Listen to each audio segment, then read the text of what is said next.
Bunsod ng pag-iimbestiga ng maanumalyang flood control project, nagsagawa ng press conference ang Citizens Crime Watch nitong Biyernes, kaugnay ng korupsyon sa gobyerno at ang ilegal na pagbasura ng Office of the Ombudsman sa kaso laban kay Department of Justice Jesus Crispin Remulla. Kinondina ng grupong CCW ang pagkabasura sa kaso ni Secretary Remulla. Anila hindi maganda na mapasukan ng politika ang Ombudsman.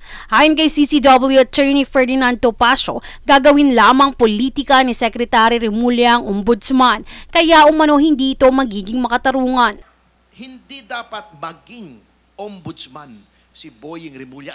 Alam naman natin kung bakit isinisiksik nila si Boying Remulla dyan. Kasi si Boying Remulla does not show any compunction. Wala po yung hindi man niya kinakilibutan. Ha?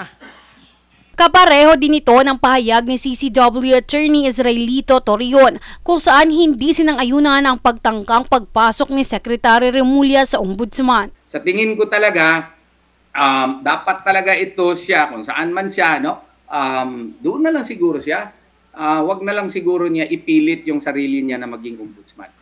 Matatanda ang sinabi ni Secretary Remulla na tuloy-tuloy ang kanyang aplikasyon sa posisyon ng officer in charge sa Ombudsman, bagamat ipinagbabawal ang may pending na kaso sa pag-apply. Samantala, ayon sa opisyal na pahayag ng opisina ni Senator Amy Marcos, may kaso pa rin umano ang kalihim dahil nag-file ang senadora ng motion for reconsideration. Sa kabilang banda, kaugnay sa magaganap na rally kontra korupsyon, paalala ni Attorney Jimmy Bondoc na piliin ng maayos ang rally na dadaluhan sa March protest sa darating na linggo, sapagkat ito ay laban sa korupsyon at hindi dapat na may panigan na kung sino mang politiko. Kung mamimili po kayo ng rally, maghanap kayo ng merong Romualdez resign, Zaldico, Managot, at BBM.